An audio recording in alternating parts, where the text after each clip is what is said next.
Asubuhi News Extra. Bila shaka tupo ndani ya News Extra. Samamani, good morning my brother. Good morning. Uko salama kabisa? Kabisa, nashukuru. Napiga kopo la uji ama umepata kikombe cha chai? Kikombe cha chai. Najua leo sio kazora Hapa. ama kazora sio kila wakati. Sio kila wakati. Okay. Wewe wakati gani vile? Vitu vya msimu hivi. Unajua waandishi wa habari ambao tunarauka tunatoka kwa nyumba kama saa 10:30 hivi tukiingia kazini. Nimewahi ulizwa kwamba waga mnakula kwanza ndio muende uhani ama mnakula baada ya kumaliza? Tunakunywa maji ya asubuhi, maji baridi kitu cha kwanza. Yaani warm water. Alafu kisha tukifika kazini ndio tunangoja muda wa kula. Tunafanya kazi kwanza, alafu kula baadaye. Sam jiongelelee. Unajua hapa kila mtu kaka sema kitu. Mimi hata warm water wasitumii chochote. Wasitumii chochote mpaka nifike hapa kwanza, nikishatulia ndio unaona sasa mambo ndio yale unayaona ndio yale mambo sasa. Mayai mangapi? Mloya huyu anatuona kama mguu wake. Kama akili yake. Ndugu zangu, tukizama ndani ya News Extra this morning, ukiangalia kwenye magazeti yote kuna picha ya Mheshimiwa Rais William Ruto na mwendani wake ambaye amemuhost pale. Nazungumzia Rais wa Tanzania Mama Samia Suluhu, na yapo mengi ambayo yamejadiliwa kidiplomasia, lakini pia kwa masuala mazima ya kuweza kukuza uchumi wa Afrika Mashariki. Lakini ukiangalia kwenye taarifa hapa, baadhi ya mambo ambayo yamenukuliwa ni makosa ya kidiplomasia ambayo kama taifa la Kenya tumekuwa tukifanya toka Rais William Ruto amechukua usukani kuiongoza taifa hili. Ukiangalia yametajwa na hata picha ziko pale, na nadhani kwamba ya mwisho ambapo sasa hivi hata imeibua mjadala mkubwa sana na umeipata nguvu upande wa upinzani. Nilikuwa naona Rigathi Gachagua, DCP party leader, pia ameizungumzia.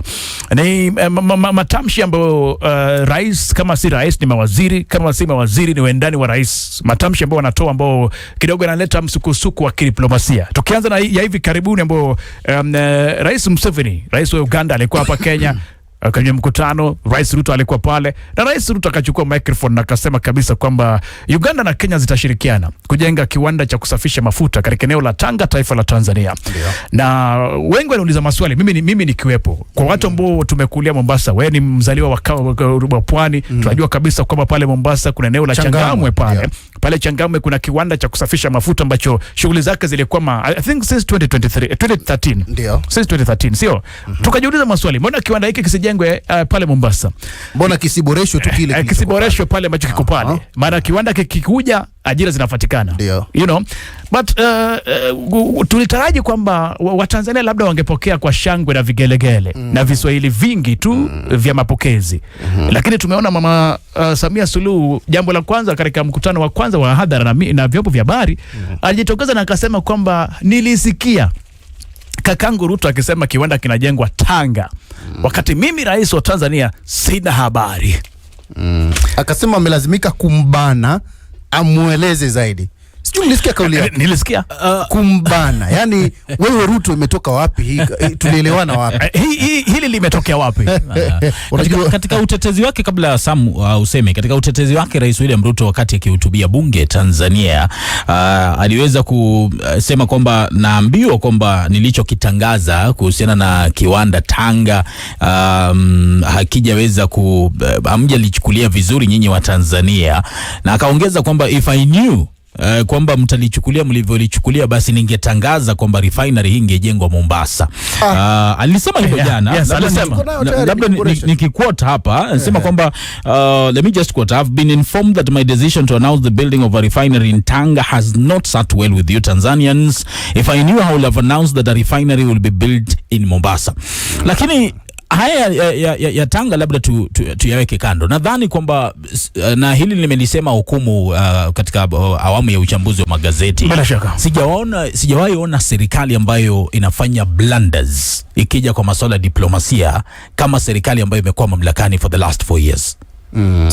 Sijawahi ona kote duniani, na katika baadhi ya mataifa, hasa mataifa ya ulimwengu wa kwanza ambayo sote tunasema tunataka kwenda Singapore. Bila shaka blanda moja inatosha kwa waziri wa masuala ya nchi za kigeni kujiuzulu. Ilitosha kwa katibu katika wizara ile, mabalozi na tumeweza kushuhudia hata baadhi ya mataifa wakimtuma nyumbani balozi, wasema kwamba sasa wewe rudi kwa taifa ambalo lilikutuma, kwa sababu tunaona kwamba kidogo mnaanza kupitiliza. Kwa hivyo nadhani kwamba labda tuna serikali ambayo it's a one man show, I don't know, ama labda washauri wanafeli katika kuwajibikia kazi yao, kwa sababu wakati mwingine najiuliza hata wanaoandika hizi scripts ama hizi hotuba ambazo rais anasoma wanafikiri nini wakati wanaandika baadhi ya mambo ambayo yanaandikwa katika baadhi ya hotuba zile, ama rais anapuuza mambo ambayo anaambiwa kwamba sema hivi, anasema no you will not teach me my job, I know what to say. I know what to do.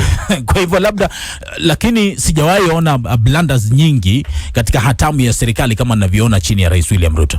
Samamani, nafikiri kitu cha kwanza ni si sahihi kwa rais wa taifa jingine kwenda kutangaza miradi inayojengwa katika taifa jingine. Sijui mnanielewa. Si sahihi kidiplomasia. La licha kwamba hata kama si sahihi kidiplomasia, kauli ya Rais Samia Hassan Suluhu wa Tanzania ilithibitisha wazi kwamba serikali tendaji ya Tanzania pamoja na maafisa wote wa uhusiano wa nje wa Tanzania hawakuwa na ufahamu. Manake kitendo cha Rais Samia kujitokeza na kusema kwamba hakuwa na ufahamu ilimlazimu ambane Ruto, kauli yake mwenyewe, ili amueleze zaidi. Ndipo sa Rais William Ruto akasema kwamba alizungumza na mwenzake wa Uganda kuhusiana na swala hilo walipokuwa hapa Kenya. Bila shaka. Unaona? Yes. Sasa ina maana kwamba huu ni mradi ambao ulikuwa bado upo kwenye majadiliano na kwamba Tanzania haikuwa na ufahamu. Inamaanisha kwamba ilikuwa ni sahihi kwa Rais William Ruto katika mkutano ule pembeni amdokezee, ama katika kikao chake yeye na Rais Samia Hassan Suluhu amdokezee kuhusu mpango huu kwamba by the way tuliketi na mzee wetu Museveni tukaonelea tujenge kiwanda cha kusafisha mafuta Tanga hapa kwako nchini. Wewe unalionaje? Halafu yeye Samia aje aliwasilishe kwa serikali yake na watu wake. Si mimi rais wa nchi ya nje nije nitambulishe mradi katika taifa lako. Sijui unanielewa. Hapo mpaka hapo tuko sawa Sam. Naam. Sasa tukija sasa katika makosa ya kidiplomasia.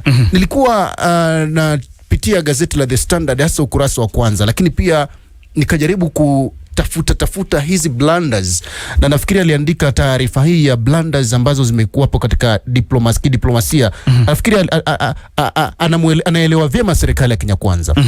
Kuanzia Saharawi, Sudan, Tanzania, Canada, Ikulu, mabadiliko ya sera yasiyoeleweka, makosa mawasiliano katika Ikulu kuhusu sera za nchi za kigeni. Mambo ni mengi, migogoro ya Jumuiya ya Afrika Mashariki, tutakutajia DRC, tangu DRC jiunge na Afrika Mashariki, jiunge na Afrika Mashariki, kumekuwa na migogoro kibao. Hii yote inaletwa na kwamba nafikiri tatizo kubwa either rais hasikilizi ushauri wa maafisa wa uhusiano wa mataifa ya kigeni au wale maafisa wenyewe hawajui wanachokifanya. Manake nitakupa mfano, na nafikiri The Standard imegusia sana. Baada tu ya Rais William Ruto kuingia mamlakani, haikuchukua hata miezi miwili mitatu, alitambua taifa la Saharawi. Ukweli uongo? Lakini baadaye tweet ile ikaja ikaondolewa. Hii inamaanisha nini?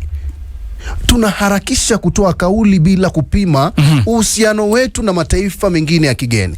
Taifa tulitambua wakati mataifa mengine hayajaweza kutambua. Angalia ziara ya, nitakupa mfano tena, angalia ziara ya rais wa Iran Ibrahim Raisi, alikuwa aje hapa nchini, lakini baadaye ikafutwa, ikasitishwa ghafla. Kilichozungumzwa au mipangilio ya kisera nini, mipangilio katika usafiri. Sasa unaona, mambo ya kidiplomasia ni mambo ambayo yanaathiri almost sekta zote. Manake ikiwa unataka kuingia kwenye uhusiano na Tanzania, ikiwa kutakuwapo na uwiano wa mataifa mawili, kuna mambo mengi raia wa Kenya, Tanzania watanufaika. Si biashara, si elimu, kila kitu tunaweza nufaika.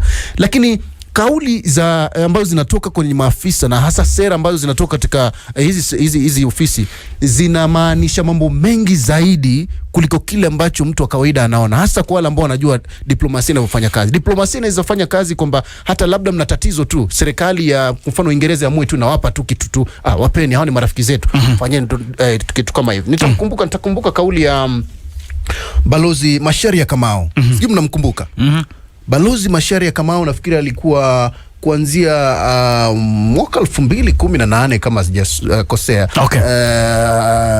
Katika serikali iliyopita ya Uhuru Kenyatta, Balozi Macharia Kamau alisema kila kauli katika uhusiano wa kidiplomasia ina maana zaidi ya moja. Bila shaka, kabla hujatoa kauli ifikirie vizuri, manake unaweza dhani tu na wakati alikuwa anazungumzia kuhusu, alitoa mfano kuhusu kauli ya Jagwa, alikuwa mbunge wa starehe kuhusu kuku wa Tanzania. Unakumbuka wakati ikaleta shida hata Magufuli, ikaleta shida na Magufuli kipindi kile. Aliona tu ni kuku tu, lakini ina maana kubwa sana katika diplomasia. Umetaja mengi Sam, na unakumbuka kuna wakati hata taifa la Somalia lilikuwa nasema kwamba itake kuona zao la miraa kutoka taifa la Kenya. Na hili lilitokana na suala la Kenya kutambua Somaliland. Wakumbuka? Kenya kutambua Somaliland. Unajua Somaliland ni kisiwa ambacho kwamba kina upingamizi wa utawala, lakini ajitangazia kwamba kina uhuru ndani ya Somalia. Lakini kuna wakati katika utawala huu ambao tuko nao, serikali yetu ilisema mpaka ilialika viongozi wake, akakuja mpaka Somaliland, akaenda Ikulu, bendera ikapandishwa katika Ikulu. Yes. Waelewa? Na Wasomali wakasema zao lenu la miraa linakuja Somalia, kwa hivyo tutapiga marufuku kama mnatambua Somaliland. Sakali na Sam, mifano ni mingi. Tunaweza shinda hapa tukitaja mifano, kipindi hakitaisha. Swali ambalo tunafaa tujiulize ni mpaka sasa hivi Rais William Ruto hajaona kwamba matamshi ya kiolelolele ya kidiplomasia yana athari kwa taifa hili. Ni kwa sababu unajua ukisema ilifanyika mara moja tutaelewa, mara mbili, lakini kama inafanyika mara kwa mara, hizi nimeangalia kama mara 7 8, isitoshe mifano mingi ambayo hujataja. Kuna mingi sana hata ya Sudan, hata kutambua Israel katika vita vyake na Palestina pale. Alitambua Iran, alitambua Israel wakati fulani, ilikuwa Israel dhidi ya Palestina kule Gaza kule. Hata hii vita ya juzi hapa, hata hii vita kati ya Iran, Israel na Marekani, sisi tulionekana tumechukua msimamo, mpaka balozi wa Iran alizungumza akakemea Kenya wakati Rais Ruto alikuwa anakemea Iran wakati Iran inajihisi kwamba wao ndio wanashambuliwa na wako na haki kujitetea. Yaani mifano ni mingi. Kile ambacho najiuliza ni kwamba mifano ilianza kwa makatibu, ikaingia kwa mawaziri, sasa ni rais mwenyewe anatoa hizi kauli. When will we learn as a country? Unajua kaka Hukumu na kaka Amani, nadhani kwamba mahali ambapo imefikia ni Rais William Ruto, with all due respect, labda akikaribia microphone itakuwa inabidi mtu anakimbia haraka na itoa pale. Anaangalia anataka kusoma nini. Sema huyu anataka kusema nini. Kwa sababu unajua unaweza ukatoa ahadi katika rallies za kampeni, ukizuru katika maeneo mbalimbali kote nchini, and we will forgive you. Unaweza ukatoa matamshi katika mahojiano runingani pale, unahojiwa na I mean all platforms pale, media round table na kadhalika, tukakusamehe. Unaweza ukatoa matamshi ukiwa Ikulu, state of the nation address, ama kule bungeni, ama county assembly of Nairobi, ama new year party, I mean new year message kutoka kwa rais, na tukakusamehe. Lakini inapokuja kwamba unataja mataifa mengine, inapokuja kwamba unazungumzia taifa jingine, na hili Sama ameweza kulitaja kwa kina, masuala ya diplomasia ni masuala ambayo ni telezi mno.